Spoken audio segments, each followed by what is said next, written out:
ایک کیس راولپنڈی میں جیسا چل رہا ہے، ایک شیعہ مولانا نے ویڈیو میں عدالت کی توہین کی ہے، ججوں کے بارے میں نامناسب الفاظ استعمال کیے ہیں، جس پر سپریم کورٹ نے خود نوٹس لیا ہے، شکایت بھی ہوئی ہے، نوٹس بھی لیا ہے، اور ان کے اوپر کیس کر کے فرد جرم عائد ہو گئی۔ انہوں نے بار بار معافیاں مانگی ہیں، ان کی معافی نہیں سنی گئی، مسترد کر دیا گیا، بلکہ کیس کو معمولی سے مسئلے کو بہت غیر معمولی بنا دیا گیا ہے، پھیلا کے اس کو کہ یہ غیر ملکی روابط ہیں۔ اخبار میں جو آیا ہے اس کے مطابق غیر ملکی ان کے روابط ہیں، اور انہوں نے کسی کے کہنے پہ کیا ہے، یہ پڑھا لکھا آدمی ہے، یہ فلاں ہیں۔ بارکیف جو عزائم نظر آ رہے ہیں عدالت کے، وہ یہ ہیں کہ اس مسئلے کو اس سے حد سے بڑھا کر آگے پیش کر رہے ہیں۔ خوب اس میں کوئی شک نہیں ہے کہ ان کی ویڈیو میں یہ بات تھی، نامعقول بات تھی، جس کا انہوں نے خود اعتراف بھی کیا ہے اپنے بیان میں۔ عدالت کے میں جو بیان جمع کرایا ہے اس میں انہوں نے کہا ہے کہ یہ بے عقلی کی باتیں تھیں، اور مجھ سے کبھی کبھی بے عقلی کی باتیں ہو جاتی ہیں، اور میں مریض ہوں، دوائیں کھاتا ہوں، ان دواؤں کے نتیجے میں ذہن پہ دباؤ پڑتا ہے، بوجھ پڑتا ہے، جس وجہ سے یہ ہو جاتی ہے، اور میں معذرت چاہتا ہوں، معافی چاہتا ہوں۔ لیکن ان کی اس بات کو سنا نہیں گیا۔ وہ خود مان رہے ہیں کہ یہ غلط بات تھی، جرم تھا اور بے عقلی تھی، اور دوسری طرف سے عدالت اس مسئلے کو جو رنگ دے رہی ہے وہ اس کی نوعیت سے زیادہ مسئلہ سنگین بنایا جا رہا ہے۔ انہوں نے تو خود کہہ دیا کہ بے عقلی کی بات تھی، لیکن درمیان میں جو اصل چیز ہے جس وجہ سے طیش ختم نہیں ہو رہا جج صاحبان کا، غصہ ان کا ٹھنڈا نہیں ہو رہا اور بلکہ اور بھڑک رہا ہے، وہ بے عقلی سے زیادہ ضعیفی ہے۔ یعنی ایک ایسی شخصیت یا شخص ہے، انہوں نے دیکھ لیا ہے کہ اس کے پیچھے کوئی بھی نہیں ہے، کسی جماعت سے نہیں ہے، کسی پارٹی سے نہیں ہے، کسی گروہ سے نہیں ہے، کوئی مذہبی طبقہ اس کے پیچھے نہیں ہے، اور شروع سے ہی ان کا سٹائل بھی یہی تھا، سولو فلائٹ تھی ان کی۔ وہ اسلام آباد پنڈی میں رہتے ہوئے بھی اسلام آباد پنڈی کے بھی باقی سلسلوں سے دور ہی تھے، اپنے انداز سے جا رہے تھے، اور یہ باتیں کرتے رہتے تھے، وہ عموماً نکل جاتی تھی۔ خود انہوں نے اعتراف کر لیا کہ کبھی کبھی مجھ سے بے عقلی کی باتیں ہو جاتی ہیں، لیکن صرف تنہا ایک فرد ہے جو بے عقلی کی باتیں کر رہا ہے پاکستان میں؟ ابھی تک کسی اور نے نہیں کی ایسی باتیں۔ کیا عدالتوں کی توہین پہلی دفعہ ہو رہی ہے یا اس طرح کی باتیں؟ کیا لاہور میں یا باقی شہروں کے اندر جلسوں کے اندر بڑے بڑے، یہ تو ویڈیو میں ہے، وہ تو روڈ پہ شہر کے بڑے جلسے کے اندر ہے، چیف جسٹس کے قتل کا حکم دیا گیا ہے، آرمی چیف کے قتل کا حکم دیا گیا ہے، وزیر اعظم کے قتل کا حکم دیا گیا ہے، مرتد ہونے کا حکم دیا گیا ہے، اور ایسے افراد نے حکم دیا ہے جو پہلے یہ کام کر چکے تھے، پہلے قتل کروا چکے تھے، پہلے ڈیتھ سکواڈ کے حوالے لوگوں کو کر چکے تھے، اور ان کا ڈیتھ سکواڈ بھی تھا، انہوں نے یہ کام کیا ہے، اور انہیں پکڑا بھی گیا ہے، لیکن جب انہوں نے معافی مانگی ہے تو انہیں معاف کر دیا گیا ہے۔ ان کا جرم بہت بڑا تھا، معاف کر دیا گیا۔ اس کے علاوہ بہت سارے کیس اور ہیں جہاں پر معاف کیا گیا ہے۔ عدالتوں کی توہین کے زمرے میں جو بھی آیا ہے اس نے غیر مشروط معافی مانگی ہے یا مشروط، یا جیسے عدالت نے کہا ویسے آ کر اس نے معافی مانگی ہے، اور عدالتوں نے اس کو، یعنی آج تک پاکستان کی تاریخ میں اس جرم میں بڑی سزا بھگتنے والا کوئی موجود نہیں ہے۔ نہال ہاشمی مسلم لیگ کے تھے، انہوں نے ان کو بھی باقی تھوڑا بہت رگڑا دے کے پھر ان کو بھی چھوڑ دیا گیا، لیکن ان کو صرف اس وجہ سے کہ ضعیف ہیں، کمزور اس معنی میں کہ کوئی سیاسی جماعت پیچھے نہیں ہے، کوئی مذہبی بڑا گروہ ان کا نہیں ہے، کوئی اور ان کے پیچھے نہیں ہے۔ اور یہ بے عقلی کی بات بھی آدمی جب محفل میں، نجی محفل میں بیٹھتا ہے، وہاں کوئی تبصرہ سنتا ہے تو اس کو نجی محفل میں رہنے دینا چاہیے، اس کو ممبر پہ آ کے نہیں بیان کرنا چاہیے، وائرل پبلک نہیں کرنا چاہیے، اس کو ذمہ داری سے گفتگو کرنی چاہیے۔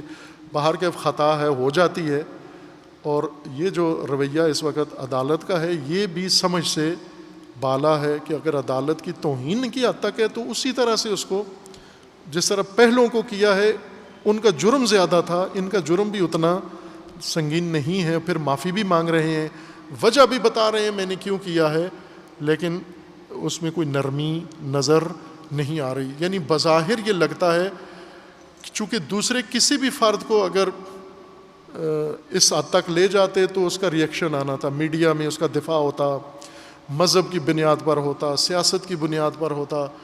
یہ واحد ایک شخص ہے جس کا کسی طرف سے کوئی دفاع کرنے والا نہیں ہے، تو ضعیف کو نشانہ عبرت بنانے کے لیے یہ کیا جا رہا ہے. خوب آپ بنائیں بے شک نشانہ عبرت، لیکن نہ ضعیف آدمی کو. ضعیف آدمی پہ اگر سختی کریں گے زیادہ، حد سے زیادہ، ضرورت سے زیادہ، تو پھر اس کا اللہ کی طرف سے نتیجہ بھی آتا ہے. ضعیف پر نہیں حد سے زیادہ ہونی چاہیے. انہوں نے جو خطا کیا اس کے معترف ہیں اور معافی بھی مانگ رہے ہیں. ایک مسئلہ اور یہ ہے کہ کیا اس ملک میں عدالت کی توہین اور ججوں کی توہین رسول اللہ سے زیادہ مقدس ہیں جج اور عدالتیں؟ اہل بیت سے زیادہ مقدس ہیں، فاطمہ زہرا سے زیادہ مقدس ہیں، علی و آل علی سے زیادہ عدالتیں مقدس ہیں یہاں پر اور جج مقدس ہیں، صحابہ سے زیادہ محترم ہیں جج. کہ یہاں پر رسول اللہ کی توہین کرنے والے گھوم رہے ہیں، گلی گلی میں گھوم رہے ہیں، ان کے اوپر ایف آئی آر کٹتی ہے، ایس ایچ او خارج کر دیتا ہے، ایس ایچ او آگے پاس کر دے، جج خارج کر دیتا ہے. کتنے ایسے ثبوت ہیں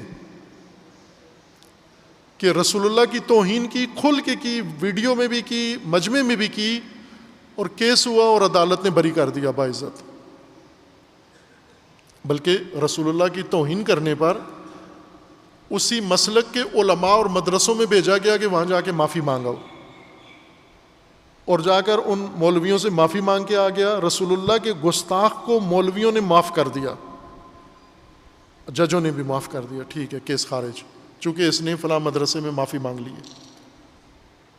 اگر رسول اللہ کے مجرم کو تم معافی دے دیتے ہو، اہل بیت کا جرم کرنے والا، کیا بی بی زہرا کی شان میں گستاخی کرنے والا اس کو پکڑا ہے کسی نے؟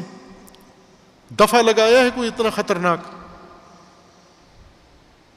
عدالتوں کا تقدس، ججوں کا تقدس بڑھ گیا ہے مقدسات دین سے. مقدسات دین کے مجرم کھلے گھوم رہے ہیں، ان کی معافیاں بھی قبول ہو گئی ہیں، ان کو بری بھی کر دیا گیا ہے. اور ایک عدالت میں کے شان میں بات کرنے والے کو اتنا، اور اس کو جو اب خطرناک چیزیں جوڑی جا رہی ہیں ساتھ کہ انہوں نے کس کے کہنے پہ کیا، فلاں کے کہنے پہ کیا، غیر ملکی ان کے روابط ہیں. کیا یہ جو گستاخ ہیں ان کے غیر ملکی روابط نہیں ہیں؟ حضرت زہرا کی شان میں گستاخی کرنے والے کا پاسپورٹ نکال کے دیکھو کتنے ملکوں کے ویزے ہیں اس کے اوپر. صحابہ کی شان میں گستاخی کرنے والوں کے دیکھو کتنے ملکوں کے ویزے ہیں. پھر ان کو بھی جوڑو نا ان سے، سارے غیر ملکی روابط کے ساتھ ان کو. یہ امتیازی سلوک، امتیازی رویے.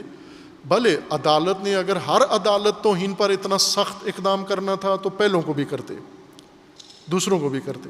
اگر ان پر نہیں کیا گیا تو پھر ایک ضعیف آدمی کو چن کر اس کے خلاف، ان کے دو قصور ہیں، ایک بے عقلی اور ایک ضعف، کمزوری.